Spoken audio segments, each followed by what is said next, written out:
spring of 2013, a young woman named Melissa finally moved out of her mother's house and got her own place across town. For the first few months she was living there, she never noticed anything strange. But about 3 months into living there, things started to get a little bit weird. It started with a whole bunch of hang-up calls where someone from different numbers would call, she'd answer, and she could hear them breathing, but they weren't saying anything. And then she started getting these huge bouquets of flowers delivered to her front step, but they were delivered from anonymous. Then after that, she started noticing things in her kitchen and her living room were going missing.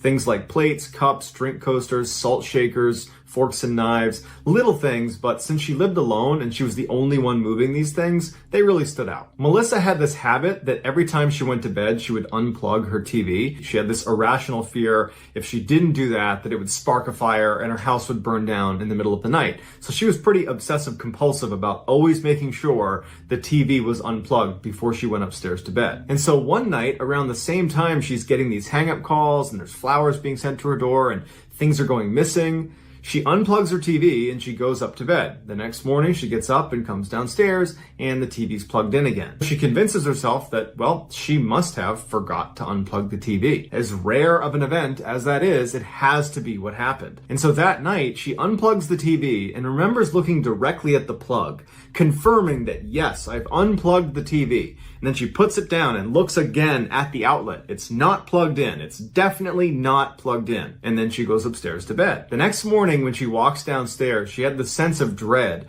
that when she turned the corner, because her TV was right at the bottom of the stairs, that when she turned the corner, it would be plugged in again and her worst nightmare would come true, that something is happening on my first floor when I'm asleep at night. And as she comes down the stairs and turns the corner, what does she see? The TV is plugged in again. She's horrified, but has no idea what to do. It's not some malicious act. And she's telling herself, well, maybe I forgot again. But then she's like, no, I remember last night staring at the plug. I definitely unplugged it. And so she flies around her first floor to make sure, one, everything is locked, but two, no one else is in here. And when she's satisfied that, yup, it's empty down here, and two, everything is locked, she sits there thinking, well, now what do? Do I call the police and say, someone's plugging in my TV? You know, she can't do anything. And it was at this point that Melissa developed a very real fear of her first floor. And she began going to bed so early at night because she could not be on that floor when it started to get dark. And so imagine living alone, being afraid of going down to your first floor, how scary it would be at night when you're laying in bed, your door's shut, and any noise you hear in the house, you're going to attribute to your first floor. And so Melissa was living this absolutely wretched life where she's scared of everything outside of her bedroom. And so with that as context, Melissa goes to bed one night super early, probably like 3 o'clock. The sun's not even down yet, but she's upstairs. But eventually it does get dark outside and she still has not fallen asleep. And so she sits up in bed and she turns on the TV. And right away, the channels on the screen start to change. And she's thinking, oh, I must be laying on the remote. But then she remembers the remote's in my hand. And so she's looking at the remote and then she's looking at the TV. She's not touching her remote. And the channels are still cycling. Now, Melissa had what's called a skybox, which means her downstairs TV was connected to her upstairs TV and vice versa. If one was changing the channel, in real time, the other changed the channel. And so as she's looking at her remote and not touching it and looking at the screen as the channels are changing, it dawns on her that someone downstairs is changing the channels. And so frozen in fear, all she can think to do is turn off her TV because that's the one function that does not have any impact on the other TV. So she turns the TV off. And so in total darkness, in a house she's already terrified of, she is straining her ears to try to hear some sign that this is either something, someone's down there flipping through channels, or this is nothing, and I just happened to turn the TV on when the skybox was malfunctioning. And as she's sitting there, all she can hear is her own breathing, and she can feel the pounding of her heart in her chest. But she doesn't hear any sounds in her house. She doesn't hear the TV on. She doesn't hear footsteps, doors opening, none of that. It's silence in the house. So after what probably felt like an eternity, she just grabbed a pillow and clutched it in front of her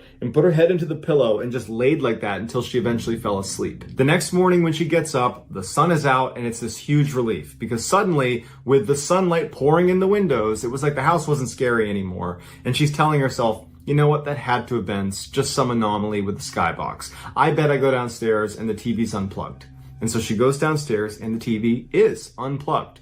And so that for her kind of confirms that, okay, the paranoia is getting to me. I'm losing my mind a little bit. I gotta tell someone what's going on. And so as it happens, that day she was going to a family birthday party. And so when she gets there, she pulls her older brother aside and says, here's the strange things that are happening in my house with the skybox and all this. And at first, he looked at her like, really? This is what's going on? You're seeing ghosts in your house? But when she really focused on the specific things that were happening, like the plug going back into the wall 2 separate times, and then the skybox thing. So the TV is kind of wrapped up in the weirdness that's been happening in her house and the missing items in her house. And so for the brother, it all kind of added up to, okay, this does seem a little bit weird. And he offered to live with her for a few days and just see it for himself. And as they're talking, their younger brother happens to walk by, overhears the conversation, and says, oh, I'll stay there too. For 4 days, the two brothers lived on the first floor of Melissa's house, and they don't see anything, they don't hear anything, it's completely ordinary. And Melissa at first was reassured, but then started to think,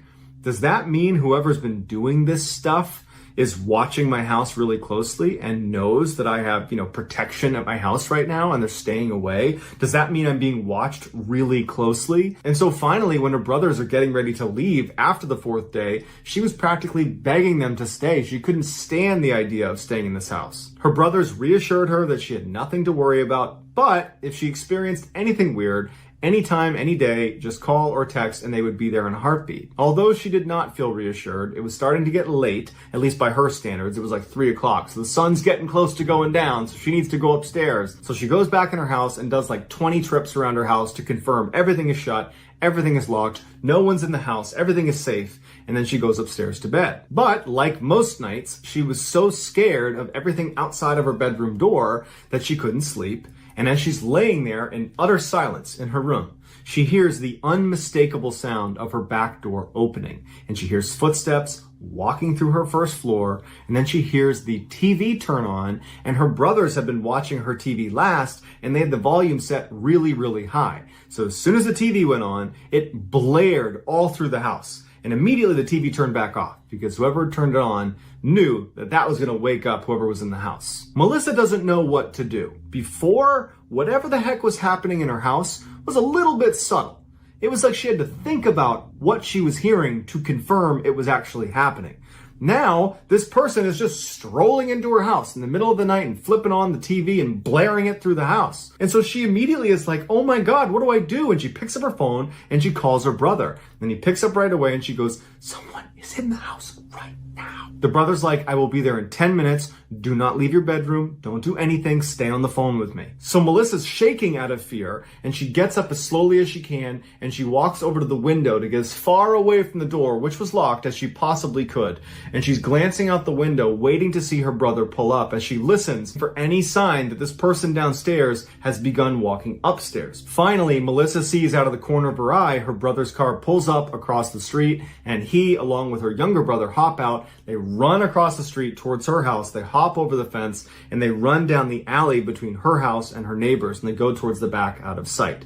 She's still on the phone with him and she's saying, do you see him? Do you see him? Do you see him? Do you see him? And he says, hold on. He goes to the back of the house where he knows you can look in and basically see the whole first floor. And as soon as he gets to that spot where she's expecting him to give her a report, and he pauses, there's silence on the phone, and she goes, what do you see? And he says, okay, yep, there is someone in your living room right now. I'm going to hang up and call the police, and I'm going to call you right back. Now, Melissa knew what she heard was very real to her, but to have it confirmed by her brother right now took this to a whole nother level of fear. Now she's legitimately fearing for her life.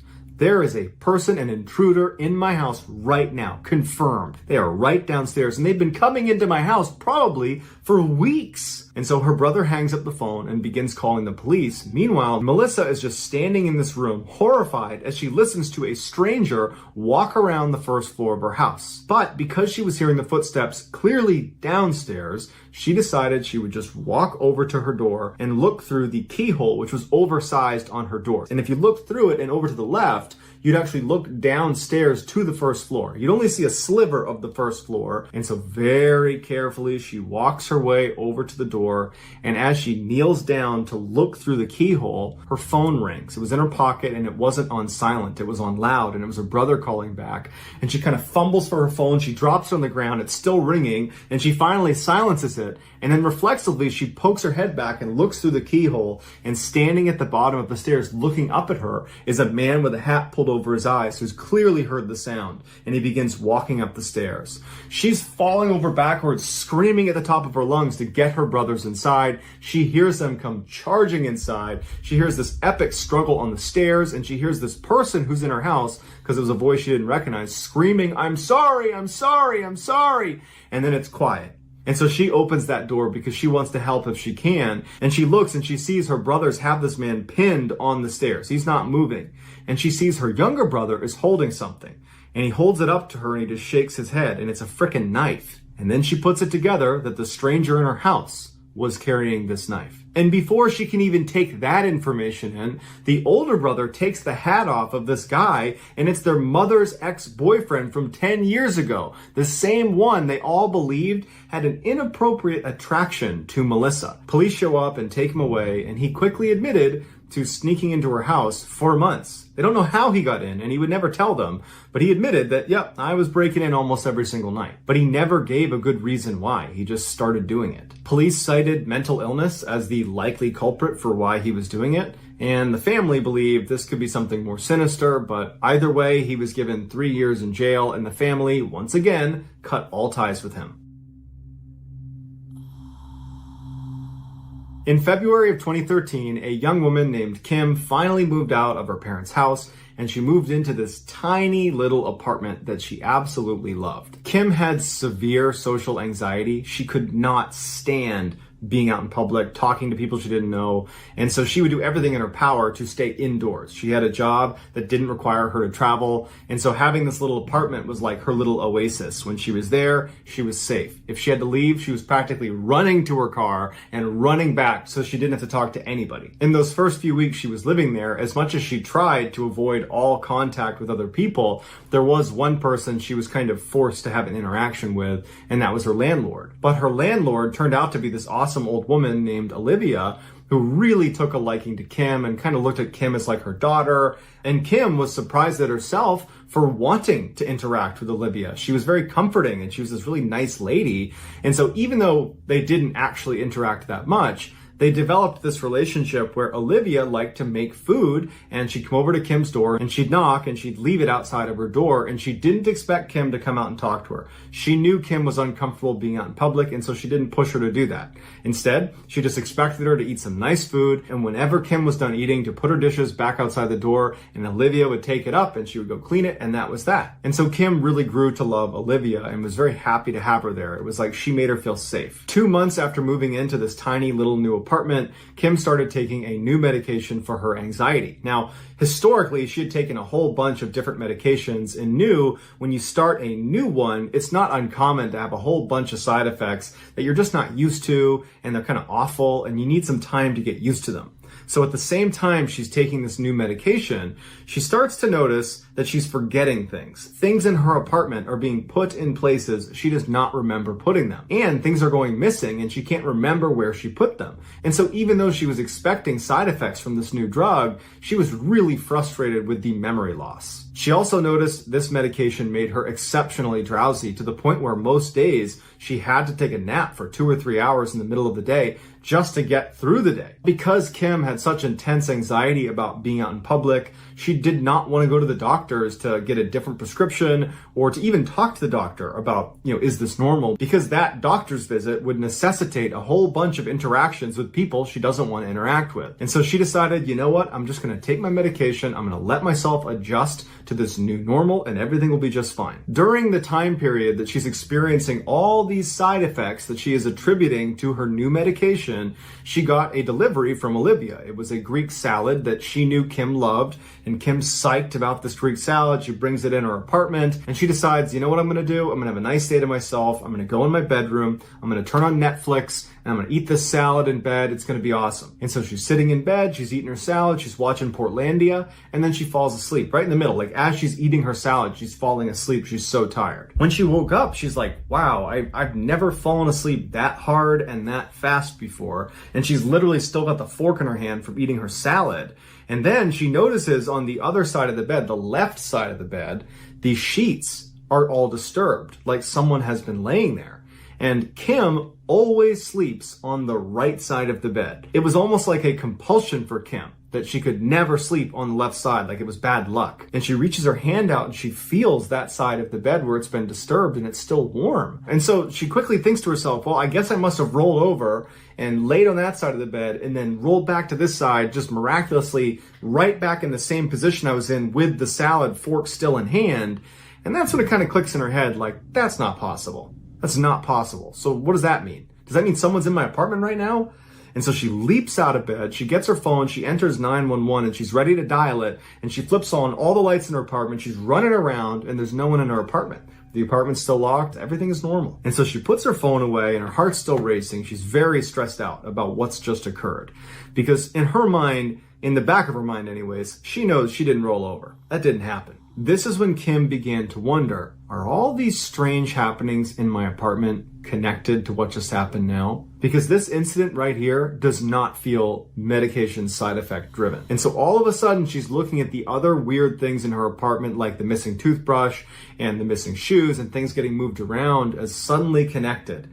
And it dawns on her that maybe she's been blind to something else happening. Maybe someone is breaking into my apartment. So for the next couple of days, Kim watched her apartment like a hawk to see if there was any indication of somebody breaking into her apartment at any point. And there was nothing. She always locked the door. She always kept the windows shut. The only thing that stood out to her was when she woke up in the mornings, her bedroom had a very distinctive smell to it. It wasn't her smell, and it wasn't a smell she was used to. It was like another person's smell, and it really freaked her out. She decided it's time to tell my parents. And so when she tells her parents and she's describing out loud what's been going on in her apartment, it's the first time she's hearing herself say this stuff out loud. And it sounds way more creepy and way more scary than it did in her own head. And so as she's telling them, she's becoming scared to go back to her apartment. And her dad picks up on that and says, hey, I'll go back with you. We'll look around your apartment and we'll make sure it's safe and secure. And then on the way out, we'll check in with your landlady and we'll let her know what's going on. So she's brought in and everything's going to be fine. They go back to her apartment, they go inside, and when they walk in, everything looks normal. They kind of do a walk through the apartment,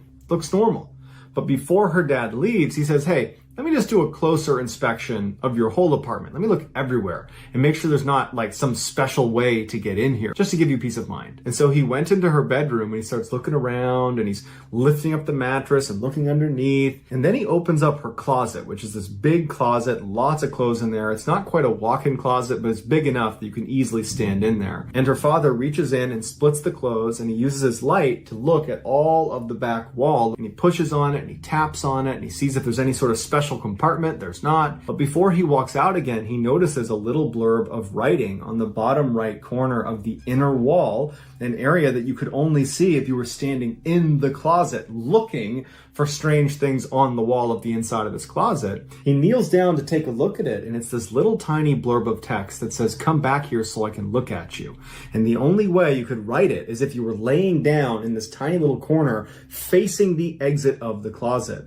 And that's when her father looks at the bottom of the closet and one of the slats on the closet door was missing. And so in theory, if you were someone that was writing this message, you'd be laying down where your eyes would be looking through that slat right at her bed. Her father put it together and he stood up. He walked out to his daughter and he said, come over here. He showed her what's in her closet and he said, did you write that?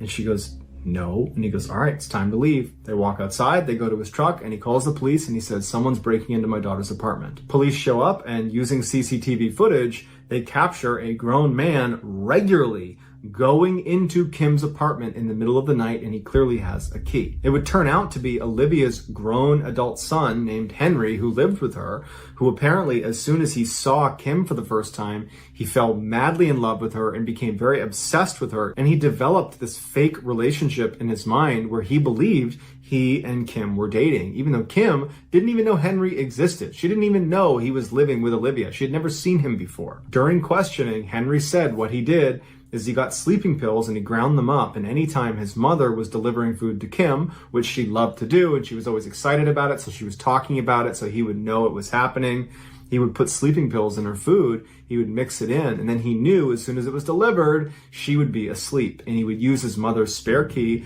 to go into the apartment, and what he said he did is he never touched her. He never laid a hand on Kim. Instead, he laid next to her in bed or watched her from inside the closet. So for the 4 months that Kim lived in this apartment, where she believed every time she came inside and shut the doors that she was kind of away from society, she could just be alone in her bubble, well, in reality, there was some psychopath just a few feet away from her almost the entire time. When Olivia found out about all of this, she made a point to tell Kim she had nothing to do with it and she was terribly sorry, but their friendship ended.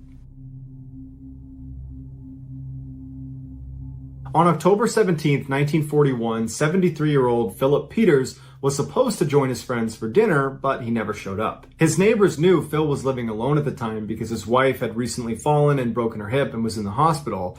And so they were worried about Phil being on his own, and they thought, you know what, let's just be sure, let's call the police and have them go over and check on him. When the police arrived at his house, they knocked on the door, no answer. They tried the door handle, it was locked. They tried the other door, that was locked too. They looked in the windows, it was all dark, and they had to get another neighbor who had a key to open the door for them. When they stepped inside, there was blood everywhere, on the walls, on the ceiling, everywhere. And in the middle of the kitchen is Phil Peters, face down. He has been bludgeoned to death. The police immediately draw their weapons and they're looking around the house thinking someone could still be here. And they clear the whole house and there's no one there. And so a whole bunch of detectives converge on the house and they start investigating. And they realize pretty quickly how strange the scene was. Nothing in the house was vandalized. Nothing in the house was stolen, and Phil himself was just a very modest, retired auditor. He certainly didn't have any enemies, and so the revenge angle didn't necessarily make much sense. But then you got to remember that when police first got there before they discovered his body, the house was shut and locked, and there was no sign of forced entry.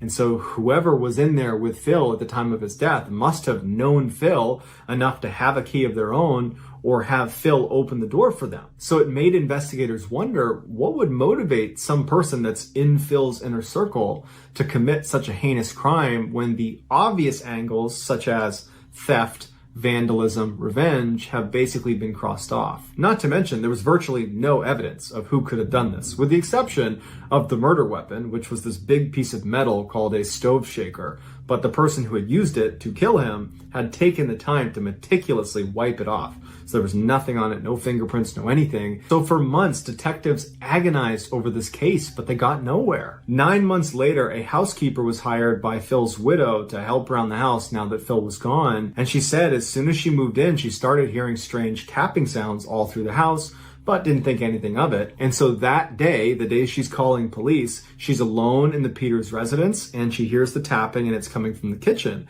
And she thinks, oh, it's got to be a woodpecker just outside the house, outside the window. And she said as she looked into the kitchen, on the other side of the kitchen was a door that opened up to a flight of stairs that went to the second floor. And she said it was slowly opening. And out from behind comes this white hand that reaches to the side of the door and begins to pull it open. And she screams and the hand retracts back into the space. And then she hears it storm up the stairs and run around on the upstairs before going silent again. She ran out of the house and she ran to a neighbor's house to call the police. The police immediately go to the house and they go inside, guns drawn, and they're looking for this person because they're thinking perhaps the murderer is back.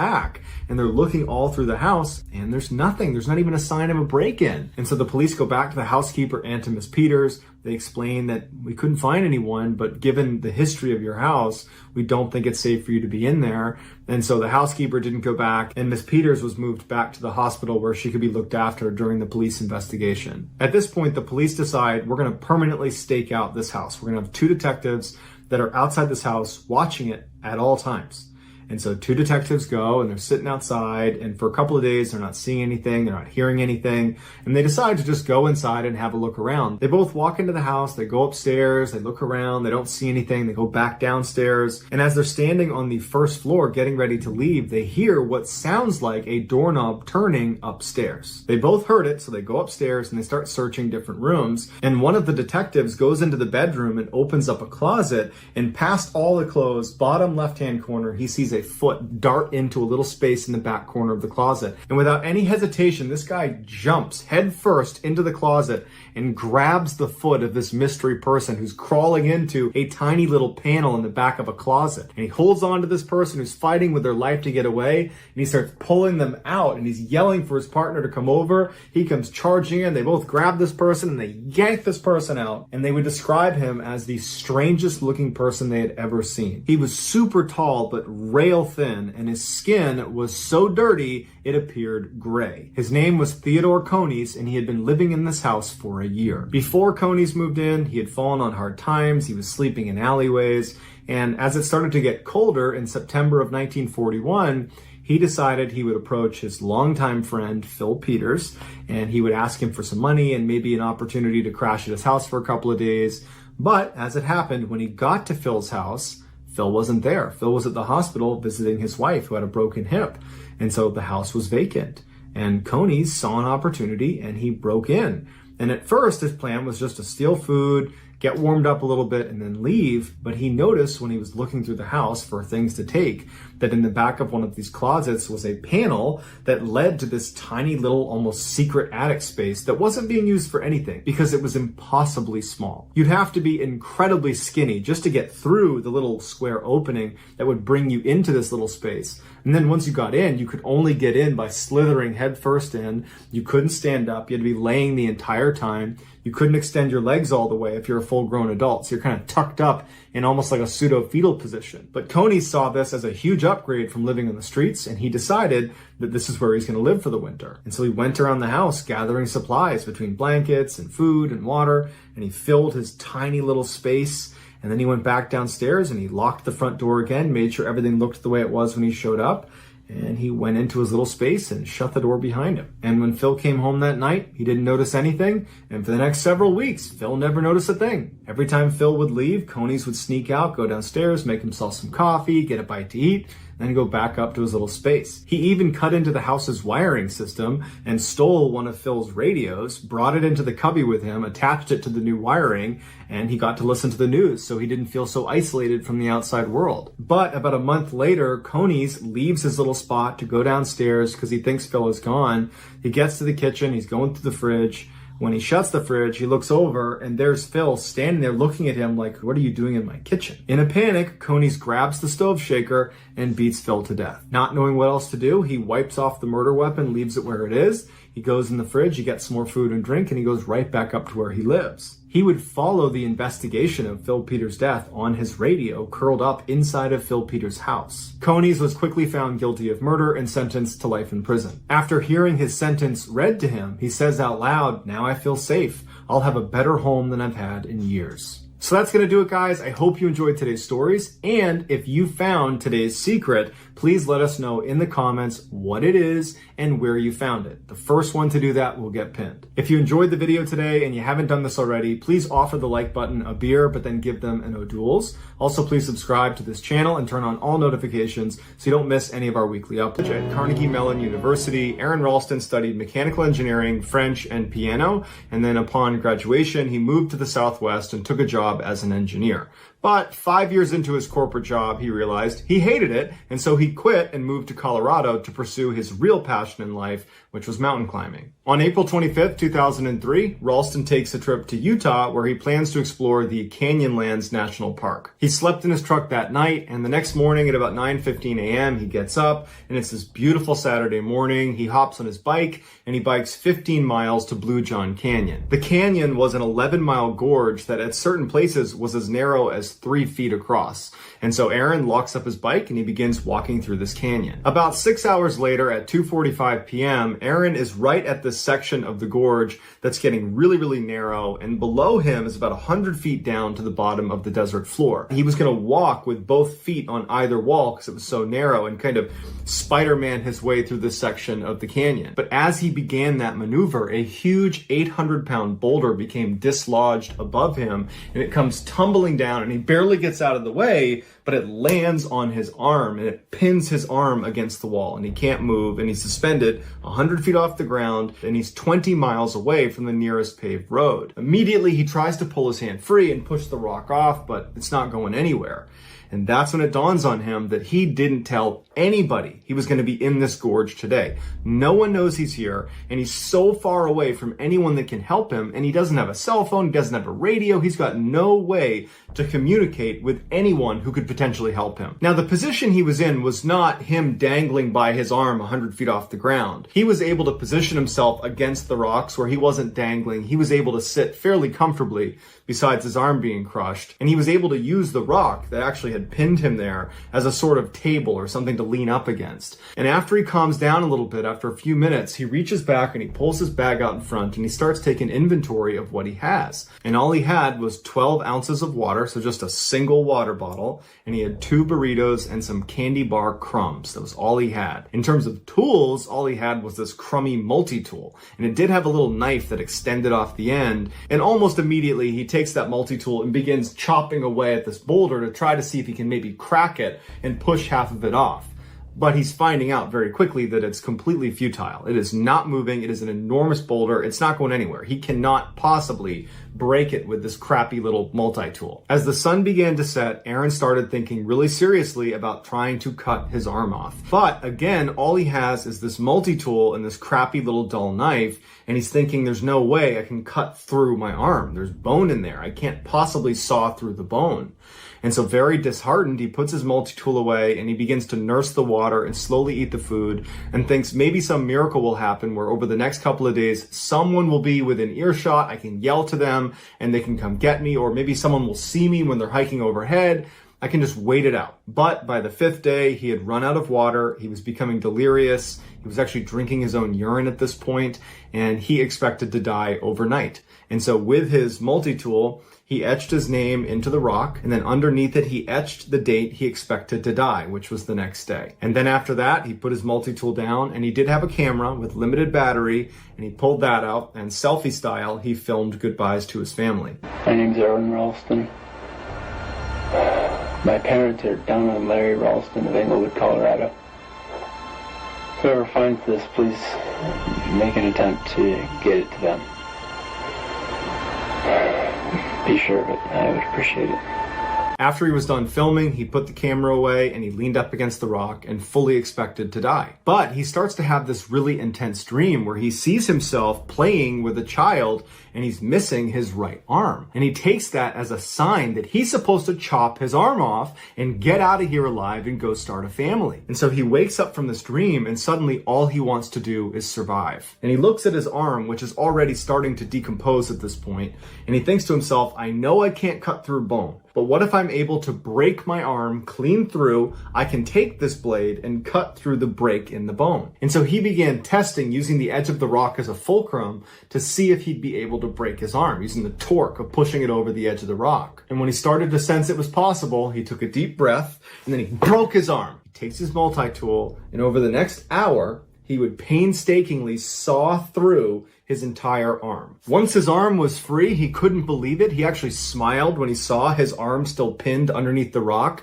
because of his sheer will to live at this point. And high on adrenaline, he climbed the 65 feet out of this canyon with his one arm. He gets to the trail and he runs 6 miles, and he happens to run into a group of hikers. They give him food and water and they're totally alarmed by him, but they're happy to help him. They call 911 and medics arrive and they save Aaron's life. Following Aaron Ralston's rescue, they went back to retrieve his arm. But in order to move that boulder, they had to bring out 13 park rangers, a hydraulic jack, and a winch, and all this heavy equipment, and they were barely able to move it. And they told Aaron, had you still been in place, there's no way we could have placed the equipment without killing you. So basically, you had to cut your arm off in order to get out of there. There was no other way out. And so for Aaron, I'm sure that felt pretty good to feel like you cut your arm off and that was the right decision. They would take his arm and they would cremate it and give the ashes to Aaron. And Aaron, after having his cremated arm for a couple of days, decided, no, I need to put this where it belongs. And so Aaron went back out to the canyon where he had been trapped, and he scattered his ashes over the boulder that had nearly killed him. In 2010, Aaron's ordeal was turned into a huge blockbuster movie called 127 Hours, where James Franco plays Aaron Ralston in the movie, and it's an incredible movie, albeit it's pretty hard to watch. Aaron Ralston himself said the movie, although it's a drama, is pretty much a documentary because James Franco does an incredible job portraying his emotions and what it was actually like to be trapped underneath this boulder for 5 days.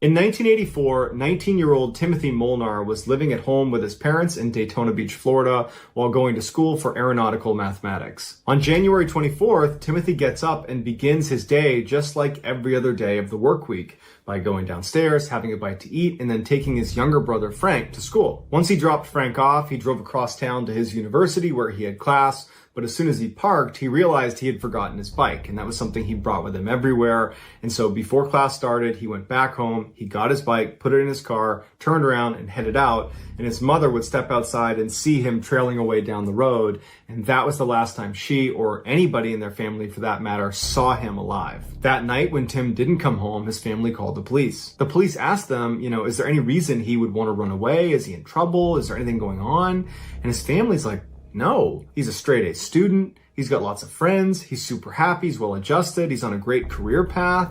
There's nothing in his life to indicate that he would want to run away or that he's in trouble. I know he doesn't drink or do drugs. There's really nothing. So the police begin their investigation and they start by looking at the family's credit card bills because they knew Tim had a credit card that was connected to the family account. And they found there had been a charge placed the same day he had gone missing in a gas station about 150 miles away. And so the police go out to this gas station and they find someone that had been there when Tim was there. And he was able to describe exactly what he looked like, what his car looked like. And the police ask him, was Tim alone? And the witness says, yeah, he was alone. He was acting totally normal. I saw him go into the store and then I saw him come back out again. And that was it. I don't know where he went after the gas station. So for the next couple of days, nothing really happened. There were no leads to operate on and Tim wasn't getting in touch with them. So they just waited. Then on January 30th, so about a week after Tim has gone missing, Tim's family receives a letter from an auto impound company in Atlanta, Georgia. And the letter basically says, there is a car that's sitting in our lot that is registered to your house. You need to come out here and get it. And so the family goes to Atlanta, Georgia to inspect the car and they walk up to it and there's nothing suspicious about it. There's no scratches on it.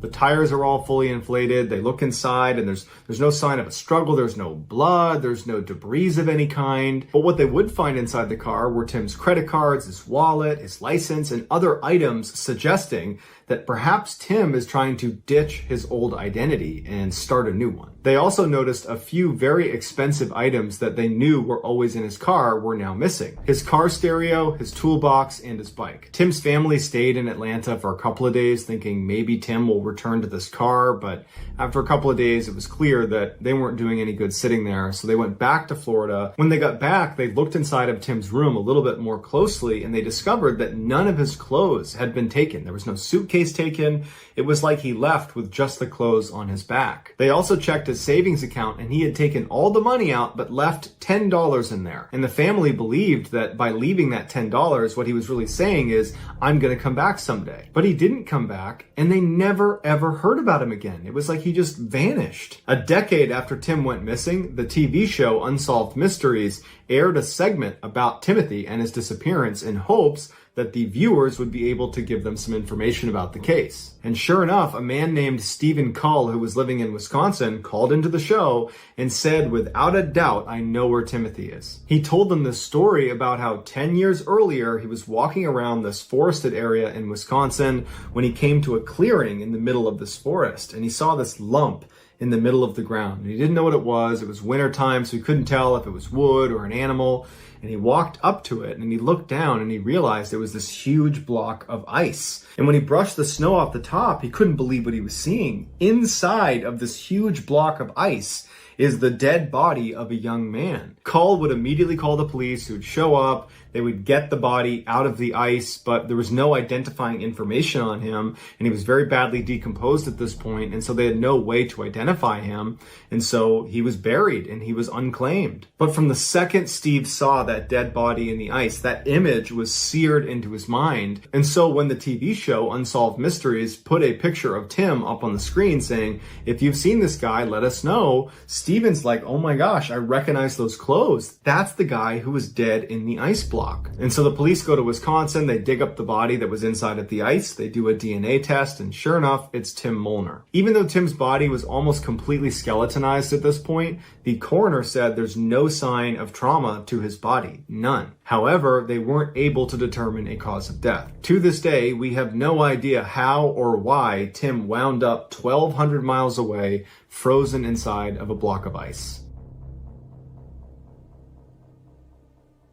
In 2009, 25-year-old Larry Mario Moncada graduated from college and moved back in with his parents in Iowa. He was excited about his future, and his parents were extremely proud of him. As soon as Larry moved back home, the first thing he did was go out and get a placeholder job at the No Frills supermarket, which was a local supermarket right in town. He figured, you know what, it's temporary, but I don't want to just sit around all day. I want to do that until I find my career. But even though the job was supposed to be temporary, he found that he kind of loved the job, because he loved the people he worked with, and his coworkers would later say that they loved working with him too. But everything in Larry and his family's life would get turned completely upside down in November of 2009. On November 26th, while a blizzard raged outside, Larry and his family celebrated Thanksgiving inside. After everyone was done eating, Larry told them that he actually had an overnight shift at the supermarket, and I don't think his family knew he had this shift. So they were like, oh man, do you really gotta go? The weather's so bad. And he's like, no, I gotta go. I don't mind. And they're like, all right, well, hey, sorry you gotta work.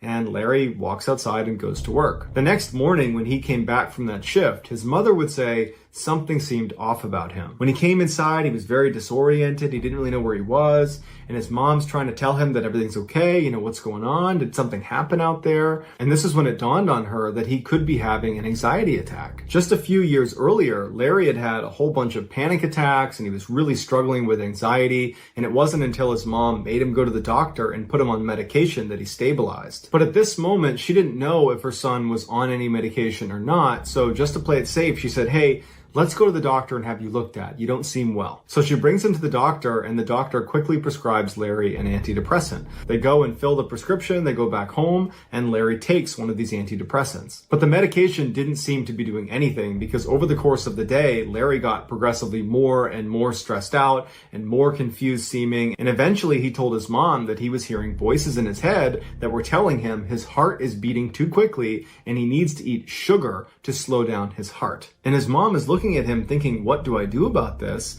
And so all she could think to do was just to stand next to him and kind of comfort him as he sits there eating sugar over the course of the day. Finally that night he would fall asleep, and his mother prayed that over the course of the night that somehow this medication he had been prescribed would kick in and he would wake up and feel better, because so far it really seemed to only be getting exponentially worse. But the next morning when Larry got up, he was just as bad as the night before, except now he was having these vivid hallucinations. He said there were people in the house that were looking for him, and so he spent the day running around the house hiding from people in the house that were not actually there. Then finally that night, Larry just kind of loses it and begins screaming at his parents and berating them, before suddenly running out the front door without shoes, without a jacket, no wallet, no cell phone, no anything. And he just runs directly into the blizzard and disappears. His family was so caught off guard by this happening that it took them a minute to get out the front door after him, but it was snowing so hard they could barely see in front of their face,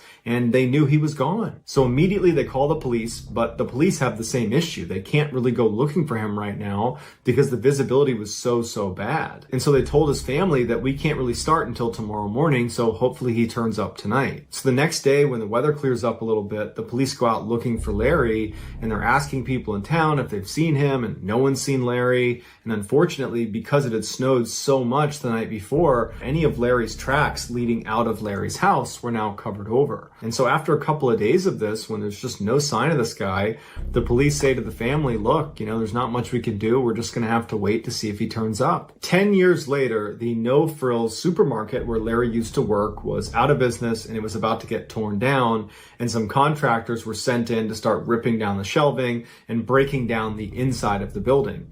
And when they went into the back and began pulling away those huge freezers that keep your milk and your dairy products in, they start pulling those away from the wall. Larry's body comes tumbling out. It had been pinned in this tiny 18-inch wide space between the back of the freezer and the wall. It's believed on the night Larry ran out of his parents' house barefoot into a blizzard, he ran right up the road and went to the No Frills supermarket. Now, it was closed at the time, but he had access to the back door with the key code because he worked there. And so he went inside and he climbed on top of the freezers, the section of the freezers that jut back into the space that no one in the store can see. And he climbed on top because on top of there, all the workers would kind of congregate up there. It was like a little clubhouse where the workers would avoid the managers for little pockets of the day. And so Larry probably climbed up there because it represented a really happy place for him.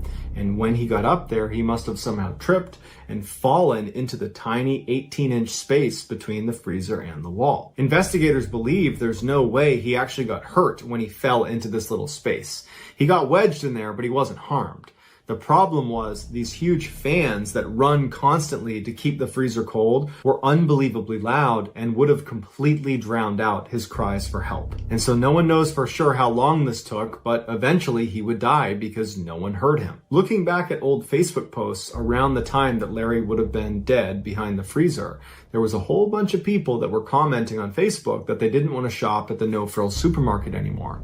Apparently there was a really bad smell coming out of the back freezer. So that's going to do it, guys. If you found the secret in today's video, in the comments section, tell us what it is and at what time we can find it. And the first person to do that will get pinned at the top of the comments section. If you enjoyed today's video and you haven't done this already, please point at the like button's chest and tell them they have something on their shirt. And then when they look down, flick them in the nose. Also, please subscribe to this channel and turn on all notifications so you don't miss any of our weeks. 26 a.m. on August 7th, 1985, a very distraught man called the police and he said, "I think my father is in mortal danger. He lives down the road from me. I was just on the phone with him and it seems like something is totally wrong. Can you please go check on him?" The police tell him to calm down and explain really what's going on here, what happened on the phone. And so the man, whose name was Jeremy, said his dad called him and he was talking about his daughter, so Jeremy's sister, and her name was Sheila. And he's like, "Sheila's gone crazy. She's gone berserk and I think she has a gun." And Jeremy's telling police that he didn't know what his dad was talking about and he's trying to get more information from his dad. He's like, "What do you mean she's got a gun? What's going on over there?" But at some point in this phone call with his father, the phone line just cuts out. And Jeremy's left with all these questions that have gone unanswered. He tried calling back, but it didn't go through, and that's when he called the police. The police asked Jeremy if he had heard any shots fired in the background before the phone cut out. And Jeremy says, "No, but my sister is schizophrenic, she's got a bad temper, and she had been fighting with my parents all week, in particular with my dad. And right before the phone cut out, my dad sounded really scared, like something bad was about to happen or was happening. And so we need to get over there right now." And so the police say, "Okay, we're going to check it out right now." So they hang up with Jeremy and the police head down the road towards White House Farms, where Jeremy's father lives. They park a little ways away from the house itself, safely behind a wall and some trees, because they don't want to go too close in case Sheila really does have a gun and starts shooting at them. As the police are getting out of their vehicle, another car comes driving down the road from the same direction the police had come from. The police tell them to stop and the person gets out and it turns out it's Jeremy. He didn't live that far away and he comes running over and he's like, "We got to go in there. You have to go in there right now." And the police are like, "We're not going to do that. You stay with your car." Before the police were prepared to go into this house, they wanted to scope it out and get a sense of what was going on because they really didn't know anything about the house besides what Jeremy told them. So a small group of police officers goes behind this other building that's kind of adjacent to the White House Farms, but pretty close to the actual farmhouse. And they go around the backside and they peek around the corner and they start looking at the house. And it's still dark outside. And there's a couple of lights on inside the house and there's no movement, there's no sound, and they're just staring at it. And then one of the officers notices movement, or what he thinks is movement, up in the second floor. And the group of them back up behind the building. They didn't want to be seen. They were worried if Sheila saw them, it would trigger her to harm the other people in the house or harm herself. So they back up away from this building, making sure to stay out of sight of that second floor window and really out of sight of any of the windows on this farmhouse. And they go back to the intersection where the police cars are and where Jeremy is, and they decide they're going to take the diplomatic approach. And so they call in a negotiator who, with a bullhorn, goes up behind that little building, and they start calling out to Sheila, trying to get her to peacefully put her weapon down and come outside. But there's no sound in the house. There's no more movement in the house as far as anyone can tell. And this turns into a multi-hour long standoff where no one comes out of the house, no one goes into the house, and then the sun comes up and the police are starting to get frustrated. And so they eventually call the negotiator back and they say, okay, we're going to need to make entry. A small group of police assaulters began making their way up towards the farmhouse. They get up to the door, it's locked. They try the other door, it's locked. All the windows are locked. And so they bring up a sledgehammer, smash in the front door, and they make entry into this hallway. They immediately make a right. They're getting ready to confront Sheila wherever she is, but they don't see her. They go all the way down this hallway and it opens up into the kitchen. And hunched over the stove is a man who's clearly deceased, who winds up being Jeremy's father. He had been shot to death and he's laying in the kitchen. So they find him. They scan the rest of the kitchen and they look all around the first floor and there's no one else down there. And this whole time, they're not hearing any other noises in the house. It's totally silent. They make their way upstairs, and as soon as they get to the top of the stairs, they go right into the first room on the right, and laying on the bed is a deceased older woman who's also been shot to death, and that would wind up being Jeremy's mother. Laying on the ground next to the bed was a woman who appeared to be in her late 20s, who would wind up being Jeremy's sister, so Sheila, the one who had gone berserk apparently according to the father. She's laying on the ground and she has a rifle that's over her chest and the barrel is pointed up towards her head, and she has a gunshot wound that's going in underneath her chin, and so she's deceased as well. The police leave that room, they go across the hall into another bedroom, and when they go inside they find two more bodies that are both laying in their beds. They were 6-year-old twins. They were Sheila's sons. They had both been shot to death as well. After that, there was nobody else in the house, so all of the family has been wiped out. Very quickly, this case was labeled a clear-cut murder-suicide perpetrated by Sheila. She had a history of mental illness. She had apparently gone berserk that night, and she had a gun. Everything fit. And so the police were ready to just write this off as a murder-suicide, especially with the amount of media attention this case got. There was a lot of pressure to just solve this case and move on. And so murder-suicide became the answer, and they were not looking for any other answer. But there was one detective that was not willing to accept that this was clearly a murder-suicide, and he had a couple reasons for it. The first thing he noticed, because he was there when the bodies were discovered, was Sheila was carrying a rifle that had a 10-round magazine, and Sheila did not have any pockets on the clothes she had on when they found her. That's important because she fired 25 shots. So that required 2 reloads, except the ammunition to this gun was downstairs, and a lot of the shooting happened upstairs. So after her first volley of fire on the second floor, where presumably you have at least a couple people that are still totally alive, she had to walk downstairs, reload the gun, come back upstairs, do her second volley of fire, go back downstairs, reload that second time, and then she finishes her course of fire. And it made him wonder, why didn't anybody try to stop her while she was doing the reload? Because it required going all the way down, getting the rounds, jamming them into the magazine, putting it into the gun, and then going back upstairs. That's a lot of time that other people could have potentially tried to stop her, or at a minimum just tried to escape.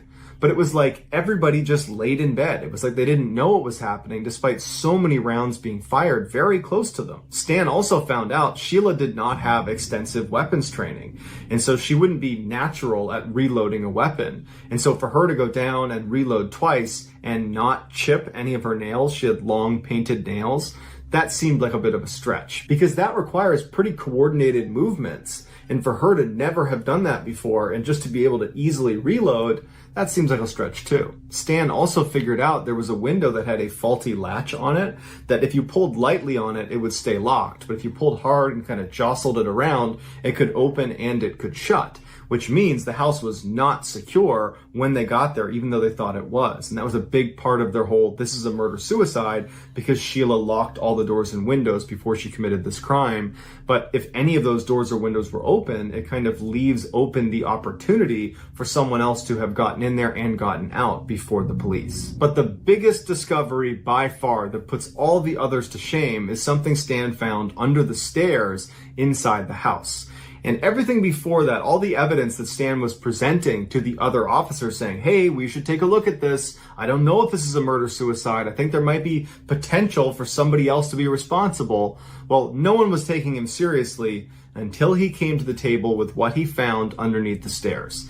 Everybody had to stop what they were doing and say, okay, yeah, we need to look closer at this. And so if you want to learn more about that, go ahead and click on the link inside of the description. It will bring you to the landing page where you can watch this series that I've been raving about. It's on HBO Max and it's called The Murders at the White House Farm. And it does a great job of showcasing this huge find and then the follow-on plot twist.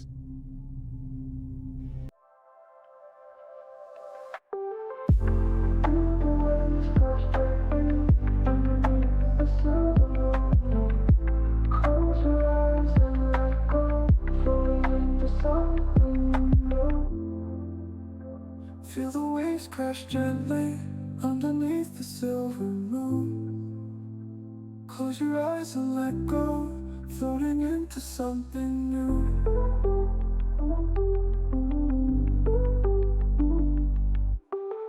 Drift away, let the night just pull you in. Find your way, through the stars we begin.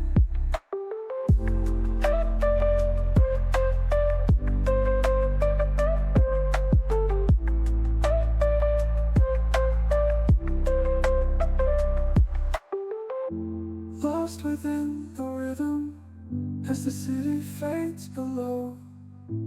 Feel the light so distant, guiding you where you need to go.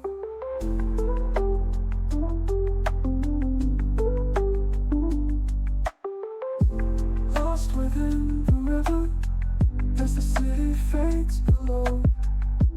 Feel the light so distant, guiding you where you need to go.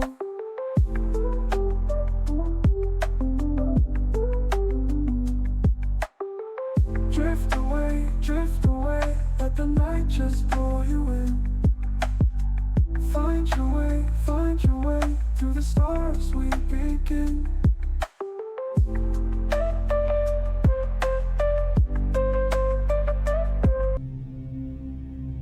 On the morning of November 13th, 1974, 6 members of the DeFeo family were asleep in their home in Amityville, New York. The 7th member of the family, Ron, was sitting on his bed in the basement. At around 1 a.m., he gets up off his bed, he grabs a rifle, and he starts walking up the stairs. He goes across the first floor, goes up the second floor stairs, and he gets to the second floor landing, and he walks right into his parents' bedroom, which was totally dark besides this little candle that had been lit next to his father's bedside, and he raises his rifle and he puts 2 rounds into his father's back.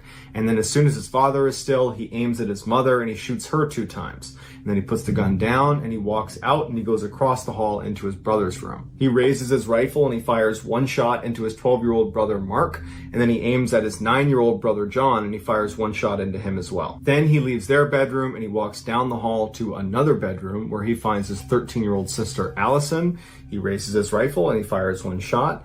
He leaves her room, he goes up the 3rd set of stairs up onto the 3rd floor, he finds his 18-year-old sister Dawn, and he fires 1 shot into her, and then he was done. Altogether, it took Ron about 15 minutes to massacre his family. At no point was he panicked or running around or acting crazy. He was just walking calmly room to room, taking very well-aimed shots to ensure they didn't get up again. He put the rifle down and he went outside and he jogged to a bar where he went inside and he put on this big facade that he had just found his family and they were hurt and could you come help him? And when they got to the house, he refused to go inside, but the people from the bar went inside and they discovered this horrible scene. And when the police show up, Ron goes over to them and he actually confesses and says, "I killed my family." Even though the DeFeo family had a reputation for being very dysfunctional, it was Ron who had the worst reputation. He was known around Amityville for heavy drug use, for being a total alcoholic, and for getting really aggressive and confrontational with people. He was just a guy no one wanted to be around. And so when news got out in Amityville that this horrible thing has happened, and it looks like Ron is the one who did it, no one was really that shocked. But when details of the crime scene, specifically the way the bodies were positioned, made people wonder Is there more to this case that we don't know about? All of the DeFeo family members had been found lying face down in their beds, and none of them showed any signs of putting up a struggle against their attacker, which led investigators initially to think that they must have been sedated, that Ron must have drugged them somehow before he carried out this attack. But when the toxicology reports came back, no one in the family had any substance in their system. At first, the police did not think that was a very big deal. They figured, you know what? The family just must not have heard the different gunshots. He wasn't shooting lots of rounds. It was, one single round here, one single round here, that perhaps they just didn't hear it, and that's why no one tried to escape. But it turns out the rifle Ron was using, the .35 caliber Marlin, is one of the loudest rifles you can own. And in fact, investigators went out and did a test with it, and they fired it indoors, and you could easily hear it a mile away. And so investigators said, well, then it looks like they must have heard these gunshots, but for some reason didn't get out of their beds. They didn't try to fight back in any way. They just kind of took it. And then you have the weirdness of Ron's confession. On the night of the attack, when Ron is sitting on his bed and he can't sleep and everybody else is asleep upstairs, he starts hearing a voice in his head that's saying, "Catch them, kill them." And he thinks he's just losing his mind. But then out of the shadows, straight across from him, from underneath the steps in the basement, this shadowy figure emerges and starts walking towards him, and he can see what looks like its mouth moving and saying the words, "Catch them, kill them." And Ron's looking up at it as this figure walks all the way up to him and bends down and gets right next to his ear. And he says right into his ear, "Catch them, kill them." And then Ron said involuntarily he reached over to the rifle that was on the bed with him, and he stood up and he began walking towards the steps. And he knew what was going to happen. He was going to go kill his family, and he didn't want to do it. But he felt like he didn't have any more control over his body, and that's when he realized he was being possessed by this demon in the basement. While Ron's confession terrified everybody in Amityville, the idea that there was a demon living in the basement of this house that possessed someone to go kill their family, that terrified everybody, but it didn't hold up in court, and ultimately Ron was sent to jail for life. 1 year after the attacks, another family, the Lutz family, moved into the house in Amityville. But they left 28 days later because they were hearing voices coming from the basement. After hearing about the mass murder that occurred in the house, and now the Lutz family saying that there's something in the basement, world-renowned demonologists Ed and Lorraine Warren, they descend on the property, and very quickly Ed and Lorraine say, yes, this house is definitely haunted. And in fact, to this day, the Amityville house is considered one of the most haunted places in the entire world. But while Ed and Lorraine were there, they took a very famous picture. Lorraine was walking around the second floor near where the brothers' room was, and she was snapping pictures, and the only people in the house at the time these pictures were being taken were her and her husband, Ed. And here is the picture that she took on the second floor. She claims this boy standing on the left side of the picture is the ghost of John DeFeo. Today, the house still stands, and it's been bought and sold a number of times over the years because apparently no one likes to live in this house for a very long time.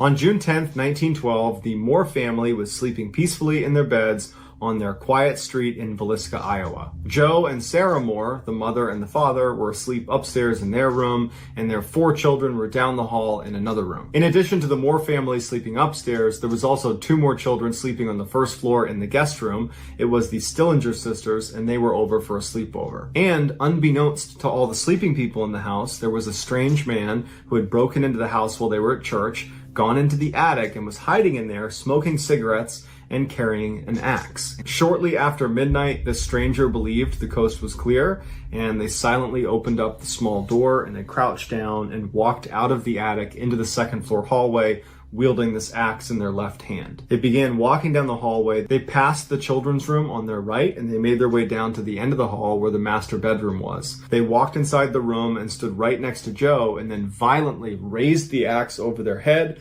so quickly and so high that it actually struck the ceiling, and then brought it down blade first directly onto Joe's face, over and over and over again until Joe did not resemble a human being. While this was happening right next to her, Sarah's beginning to stir and look around what's going on.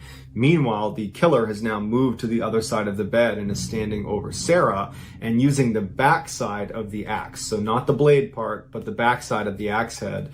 He raises it up and then brings it down on her head and repeatedly hits her over and over and over again until she too is indistinguishable and does not look like herself or even human. The killer is very calm. He takes the sheets and pulls them up over the faces of both of the people he just killed, and then he goes back out into the hall and he walks down and he goes into the children's room. One by one, he raises the axe and drops the axe on each of the children's heads, and then after they are deceased, he pulls the sheets up over their head. The killer leaves the room and goes downstairs to where the Stillinger sisters are, and then just like everybody else in the house, he raises the axe and drops it over and over and over again on the heads of each of these girls until they're no longer living as well. Afterwards, he raises the sheets over their faces, and now everyone in the house is deceased and has their face covered. At this point, the killer goes back upstairs and goes back into the master bedroom, and he stands in front of Joe and Sarah's bed, and after a little while, he begins striking them dozens more times, even though both of them were clearly deceased at this point. At this point, the killer shifted gears and began focusing on covering his tracks, cleaning up.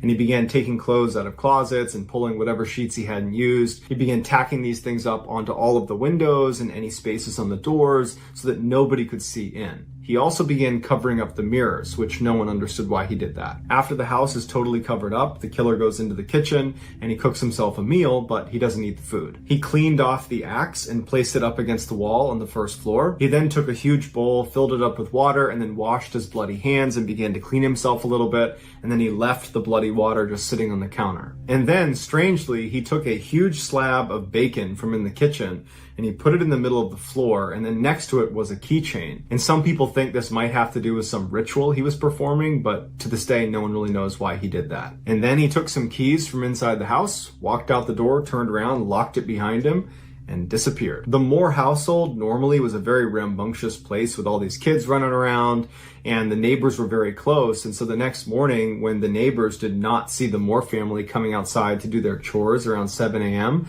they were concerned, and they went over and they knocked on the door. There was no answer. They noticed everything had sheets over it, so they couldn't see inside. And so Joe's brother was hailed to the house, and he brought along a key, and he opened up the door and he walked inside, and he immediately saw the Stillinger sisters and what had been done to them. And he got incredibly sick, and he ran outside, and they called police. Police come down, and they find this horrible scene. Even though they have the murder weapon, they have the victims, their bodies are right here, there's blood, there's all sorts of stuff and things that the killer must have manipulated, and you would think there's enough here that you'd be able to refine your search to a couple different suspects and eventually figure out who did this, but they weren't able to. And to this day, we have no idea who did this. The house itself where the attack happened has not been updated since the attack. Somebody bought the property and then maintained it so it could be a tourist attraction. And so to this day, you can go to the Villisca axe murder house and you can stay there. You can sleep there overnight and you can actually tour the area, and it looks the same way it did when the murders happened. Many people believe that house is haunted. And in fact, in 2014, someone who was there staying overnight as a tourist inexplicably stabbed themselves and had to go to the hospital, and they don't even know why they did it. And so that's kind of added to the legend of the Villisca axe murder house, that the house itself will cause you to harm yourself. So that's going to do it, guys. I hope you enjoyed today's video. If you found the secret in today's video, please tell us in the comments what it is and where you found it. And if you're the first to do that, we will pin you at the top of the comments section. If you enjoyed today's video and you haven't done this already, please invite the like button over to your house, and while they're sleeping, buzz a small square of their hair off. Also, please subscribe to this channel and turn on all notifications so you don't miss any of our weekly uploads.